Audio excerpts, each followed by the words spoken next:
there's no silver bullet in pricing. Otherwise, everybody would know it, right? Coffee's for closers only. So we've established my proposal is sound in principle. Now we're just haggling over price. Let's see how much we're going for on eBay. Man, it's the same as Dunkin' Donuts. Costs 15 times the price. Welcome to Impact Pricing, the podcast where we discuss pricing, value, and the many-faceted relationship between them. I'm Mark Stiving, and today we're on probably episode 5 now of our season of Pricing Executives. And today our guest is Stephane Bratu. Here are 3 things you want to know about Stephane before we start. He has both a master's degree and a PhD from MIT. So I am jealous, and he is very smart. He did a stint as a pricing scientist at both Vendavo and Zilliant, 2 big pricing software companies. He's currently VP of Global Pricing at DigiKey. Welcome, Stephane. Welcome, Mark. Hey, how did you make that transition into pricing? How did you get into pricing? So it's a good question, right? So, I trained as an engineer, aerospace engineer back in France, and I was looking for a graduate program, and I ended up getting accepted to MIT in Cambridge and joined the aerospace engineering company. And I got interested in pricing and revenue management of airlines. Working with Professor Peter Bello-Barba, who is one of the first academic sort of professors working on the field, right? So I was very lucky to work with him, did a master, discovered the world of pricing and revenue management, then stopped, did a PhD in system engineering, and then I naturally came back, right, to it, to consulting, so Vendavo and Zilliant, and then working in the industry, in the electronic component distribution industry for Aero, TTI, and now DigiKey. Yeah, so why do you stay in pricing?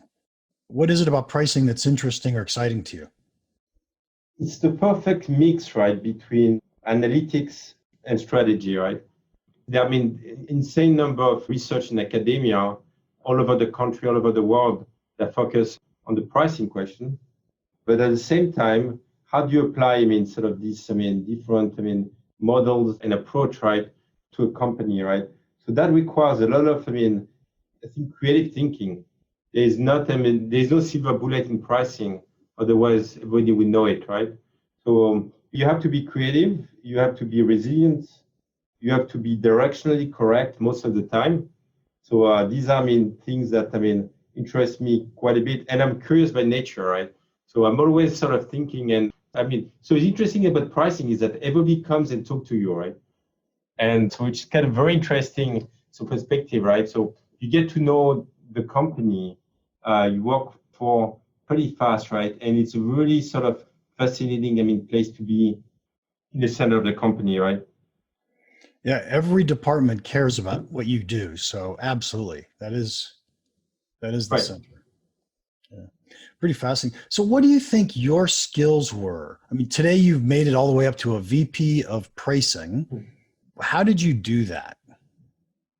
It's a good question, right? So I did consulting for quite a while, right? And I was going to companies all over the world, right? So I went to a couple of dozen companies, right? So they're implementing decision support system there, and got to know the company somewhat, right? But not as deep as I wanted it. So I was a little bit frustrated in leaving the project, going to another project, and not being able to implement all the different ideas that I had, right? So one day I decided to go in-house, right? And was looking for an opportunity and got the opportunity to work at Aero at a time where Aero was pushing forward with their digital strategy. So I was part of it. Was kind of so I became so I was sort of a generalist of pricing, and I became specialized in this industry, which I think is perfect for what I do, right? So a lot of products, a lot of very dynamic industry, and that has for which there is a big impact of which pricing has a big impact, right? Yeah, I'm not sure our listeners are that familiar with the industry, but for the benefit of everybody, Stephane is in the distribution of components. So think of it as semiconductors or capacitors, resistors, things like that. And the thing is, there are thousands, possibly millions of transactions that go on a year. So there's just so much data, even though it's B2B. It's one of those rare B2B fields where there's plenty of data to go analyze. Would that be accurate, Stephane? That's correct, Mark, right? So the company I currently work for, DigiKey, right, is actually, we have a B2C side for the makers, engineers, and we go from the makers, engineers, all the way to the production buyers, right? So the range of different customers that we service is very wide. Yeah, and so if you're out there and you want to buy a semiconductor, you can go online and buy one from DigiKey right now. That's right. So, nice. Okay, and so the skills that brought you up, you said consulting, it got you exposed to a whole bunch of different things, but you really wanted to go deep. You wanted to learn something. And I assume that people brought you in because of your analytical capability. Would that be a reasonable statement? That's probably true. Also, my knowledge of the industry, right? So I was lucky, to have worked for the largest company in the industry, Aero Electronics, as well as TTI and Mauser, which are the sort of, the specialist distributor. But Mauser is actually the number one competitor of DigiKey, right? So I got exposed to pretty fast, right, to a lot of different, business model within the industry, right? Yeah. So, okay, so as you move up and become an executive, did you have to learn new skills, as in management skills, people skills that are different than the analytical stuff that you already had mastered? That's very much so, right, Mark? So I created a few teams, right, and managed a few teams. So I had to do that. And also, not only within my team, but because pricing, as you know, right, interact with many other teams within the company, right, whether it's asset or sales, right, or accounting or operations, right? These are skills, that I had to acquire over the years, right, that are very important in my day-to-day job, right? Yeah, and so how did you learn those skills? Did you have mentors? So I was lucky to have a mentor here at DigiKey, right? So and from which I learned, I learned by doing, and probably not extremely well, but I learned by doing, by interacting. But I think it's important to have a mentor, right? Really, that's what I realized. In the past, few months that it's very important to have mentorship that gives you a different perspective and organize your thought and enables you to be more performant, right? Yeah, absolutely. Mentors are huge in helping us think through who we are, where we need to get to, what do we need to learn, providing guidance. So nice. So you said that you've got a couple teams of people working for you now. And my favorite question, what are the characteristics of the person you're going to promote next? So correct you, Mark. So I've started a few teams, right, in my career, right? A few teams of data scientists, of data analysts, right, to support the effort, of analytics effort in the company, right? So the promotion is an excellent question, right? The path that you have, so the analytics part, right? There's a difference between generating an analysis once and building a system to drive decisions of the company, right, for the long term, right? Yep. And that's the difference, right? So the first one is interesting, but I think the second one, right, is what's important, right, to do a good job, right? So what I'm doing, I'm creating things typically, right? So creating different, system, different environment. What I like to say is that, and you probably know, right, when you set a new system, it's like replacing the heart of a company, right? Especially in the pricing field, right? So you gotta have to understand the dynamics within the company to do a transplant well, right? And to keep the patient alive, right? So in my case, so I'm creating groups, right? So I'm sort of creating different paths within my group, right? To do that. My team is typically very small, right? So what I like to do is have one path in data science, so technical data science, to have a career within this field. Another path as we grow the team in management, right? Okay, that's what I like to do, right? So that's the typical, careers that I offer in my team, right? Yeah. So did you find it hard for you personally to learn the leadership or softer skills of the job? And by the way, I am absolutely thrilled that you came from the data science side, because most people who reach executive levels didn't come from that side. That's a good point, Mark, right? So I think that companies now realize the benefit of scaling through systems, right? I mean, probably the best example is Amazon, right? Amazon has through, sort of changing a little bit, the paradigm, right, around, around building a business, right, to develop the skills, in-house skills and systems to scale, right? So that's kind of what leaders see and value. And probably some industries are better than others, but the distribution industry is definitely should be a big, industry, right, to scale, to promote and scale these skills, right? Yeah, well, absolutely. Because there's so much data, you've got the data science side that should make a lot of difference.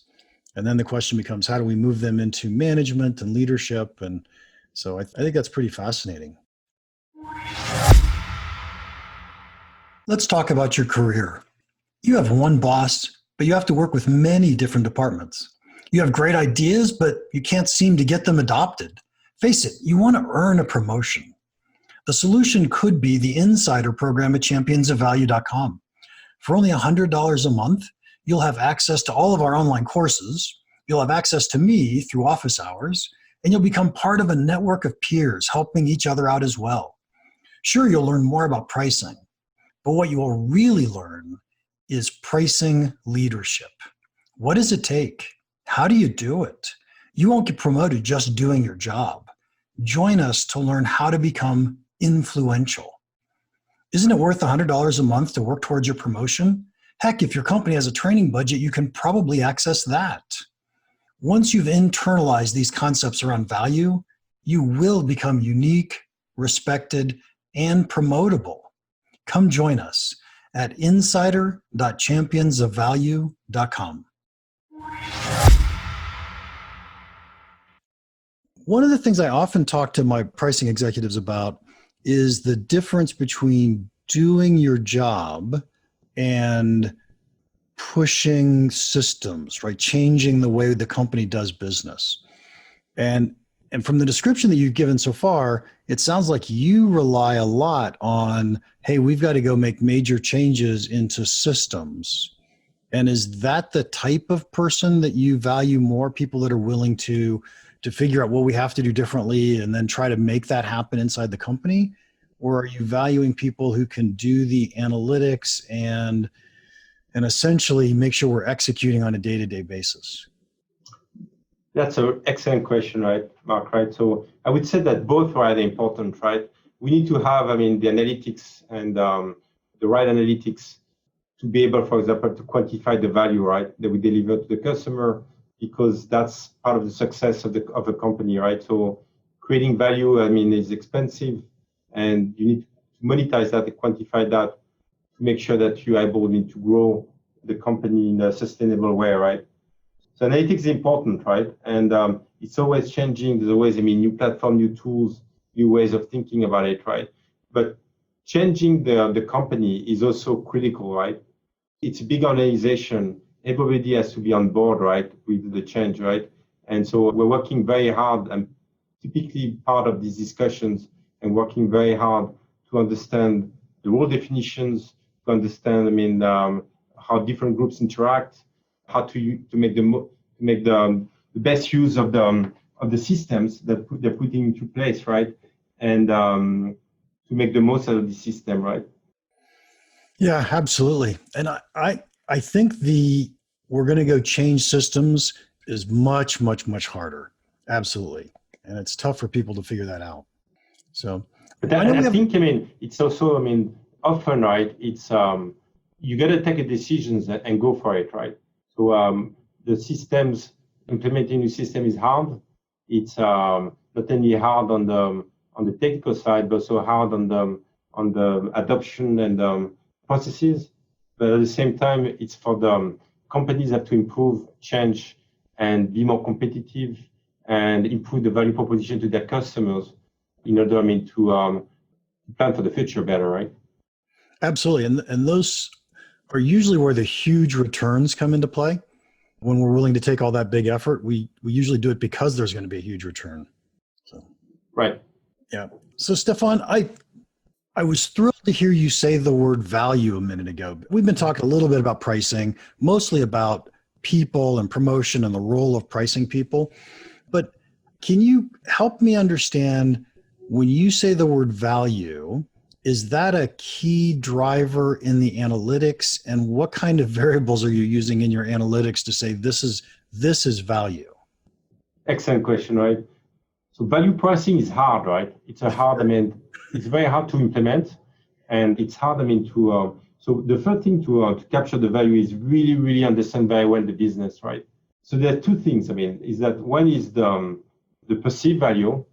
So that's not the value that you think there is, but the perceived value from the customer standpoint, right?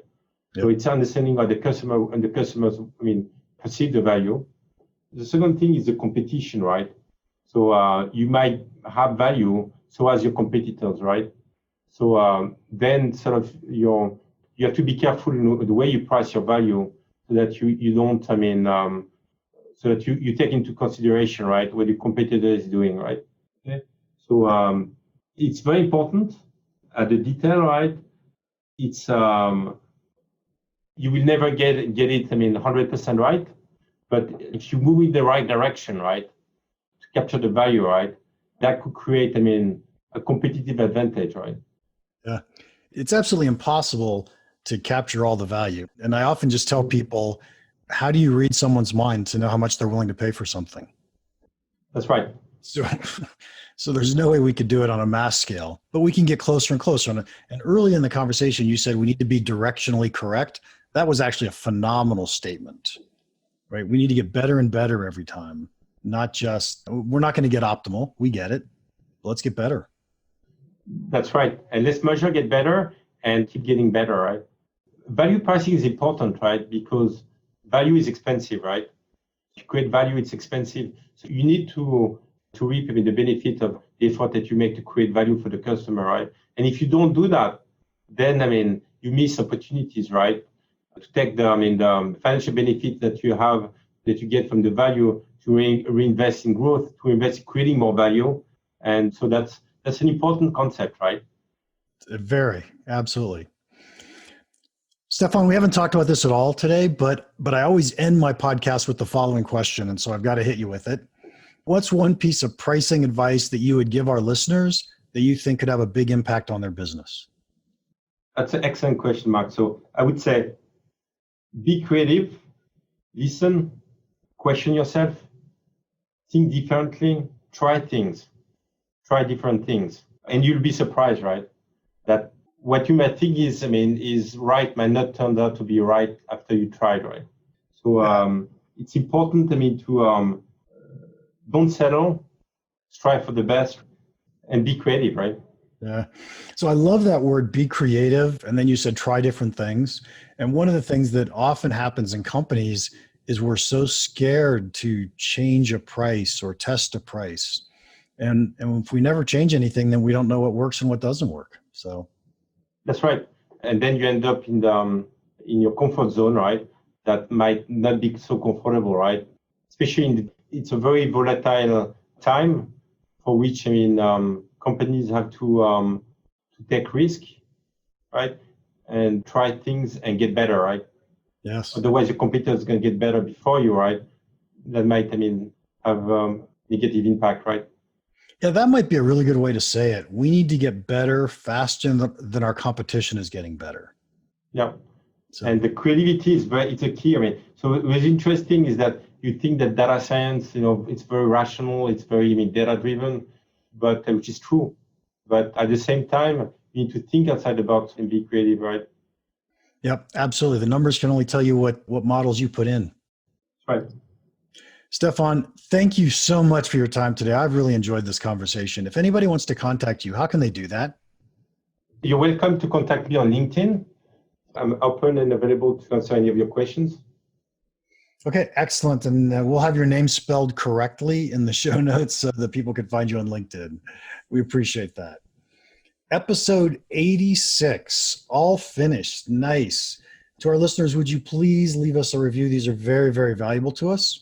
Recently, Tay647 left a review that said, great podcast.